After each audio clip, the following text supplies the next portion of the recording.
Hello, my name is agbond. Like always, I don't care who you are, but today we're going to review the Auto Ordnance M1911A1. Auto Ordnance is a company based out of Maine dedicated to making World War II and Korean era weapons used by our armed forces. One of their top products is, of course, this 1911. So let's take a look at it. First and foremost, we got to make sure the weapon is clear. Weapon's clear.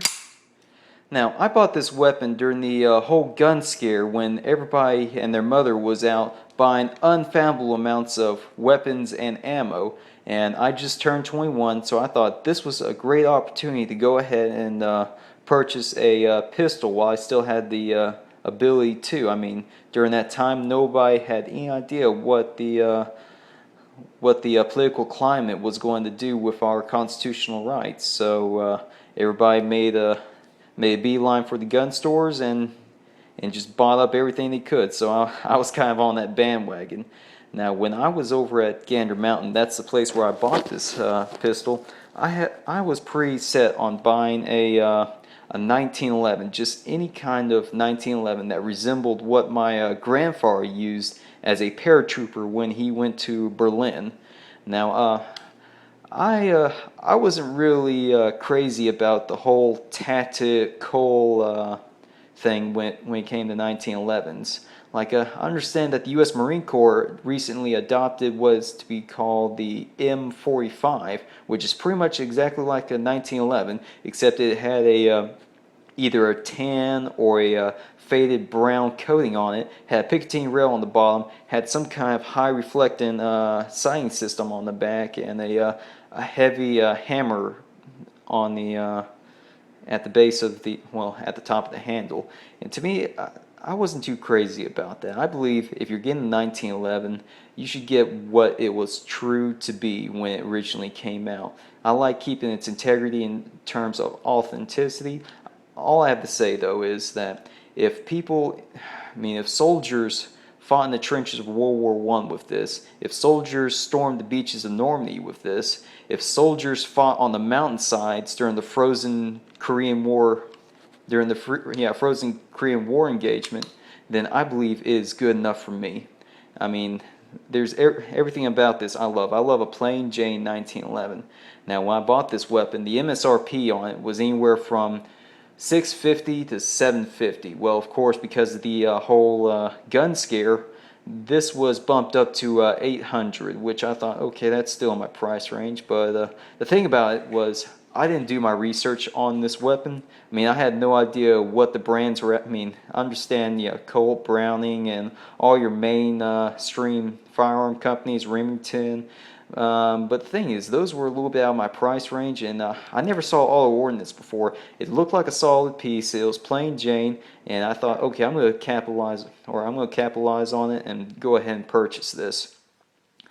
So I bought it, and that's about the time when I started hearing stories about what's a good 1911.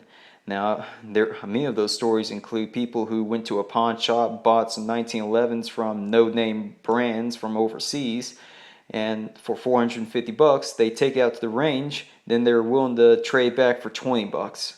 Now, there's other stories that, there's pretty much a common knowledge for the 1911 community that says a good 1911, a decent one that's going to keep up with you, one that's going to answer all the demands that you put upon it, is going to be at least $1,500. I'm like, okay, I'm feeling a little bit insecure about my purchase because I only spent $800 on there, and to be honest with you, $800 is a little bit closer to $450 than it is to $1,500. So I was wondering, what side of the gray zone am I on? Well, I'm happy to say that I'm on the high quality side of it.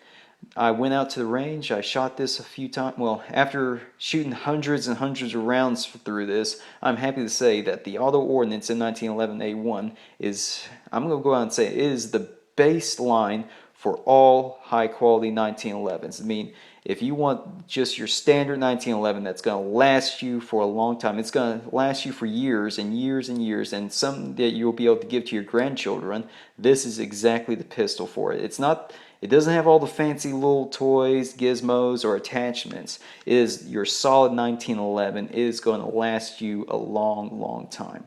Now, there's a few things that you do need to know when you buy this pistol that you're going to have to address, compromise, and accept with it.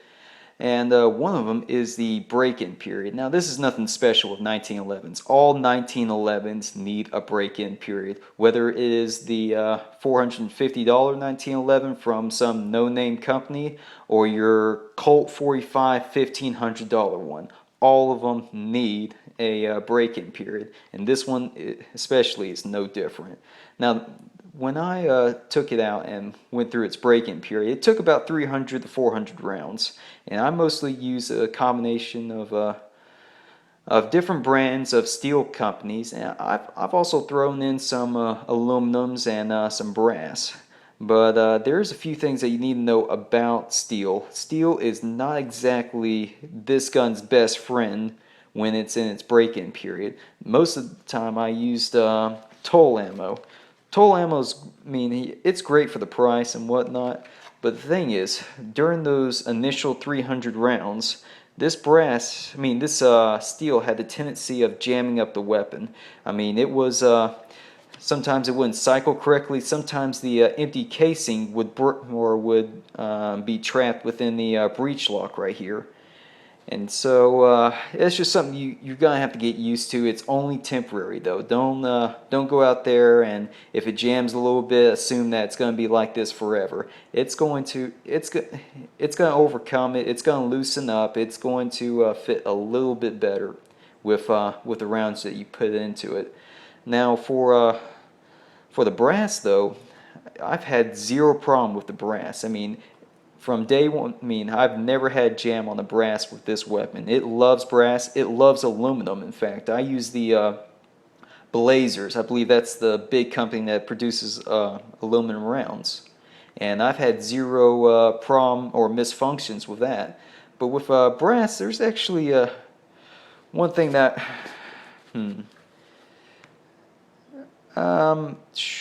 sorry, I'm just having a brain fart right now.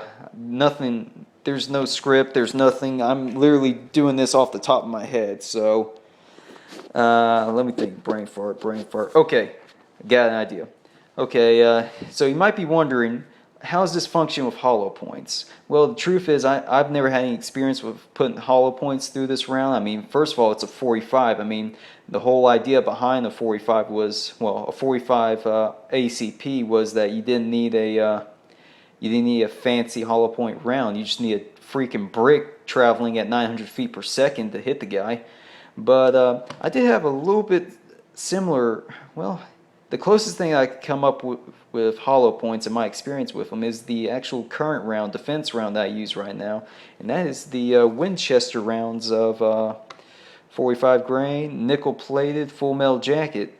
This is what I use for my defense rounds. And what's so unique about these is how they're shaped. You may take a look right here and notice that there is a flat top at the top of this round. This is not a true ball. And if I had to guess, this is pretty much identical in terms of the pistol to a hollow point. I mean, yeah, this has a full casing. I mean, this has a full round in it. Where hollow points, there's a hole in it and it expands whenever it impacts an object. But as far as the 1911 goes, there's still a flat top just like any hollow point, and it's feeding marvelously. I've had zero jams. I mean, this is my go-to round when it comes to defense. And let's see here. Let me think. Oh yeah. One thing you do have to address though, there is a little bit of a con with the 1911, and that is the pistol, or that is the magazine it comes with. The magazine is just your basic 7-round one. I mean, it fits well with the weapon. However, I do have a little bit of a problem with it. I noticed it since the very get-go, and I've had to buy some new magazines because of it. since this thing is 7 rounds, of course. I mean, you can count them 1, 2, 3, 4, 5, 6, 7. But the thing is, whenever it feeds 3 rounds, somehow or another, the spring either jams, misfunctions, and either way, it prevents the last 4 rounds from feeding. I don't know if that's a unique case. I don't know if that's happening across the whole board of these kind of magazines. But the thing is, I've had to go out and buy additional magazines to replace this one because it's just not that reliable. I mean, it looks like it's high quality, but the thing is, it has to be made by some sub company underneath Auto Ordnance because the quality is just not up there with its pistol. So when you buy this pistol, I recommend getting extra magazines because chances are this one might not achieve your satisfaction. So that's about the only con I have for this. I mean, for this whole purchase right here, is that the magazine is not up to the standards of the pistol that it was carried with. So that's just my review. If you're thinking about a 1911, if you don't have a whole lot of money, go with the Auto Ordnance. Yeah, it's not. I mean, it's not as lavishing as the $1,500 ones, and it's a tad pricey when you compare it to the $450. But if you want a solid one that's gonna last you, I mean, that's gonna last you, it's gonna last your children, it's gonna last your grandchildren, possibly even their children. This is the weapon for you. I mean, if you treat it right, if you treat it like any other weapon, it will perform just as good as any $1,500 1911. The thing is, it's a plain Jane 1911.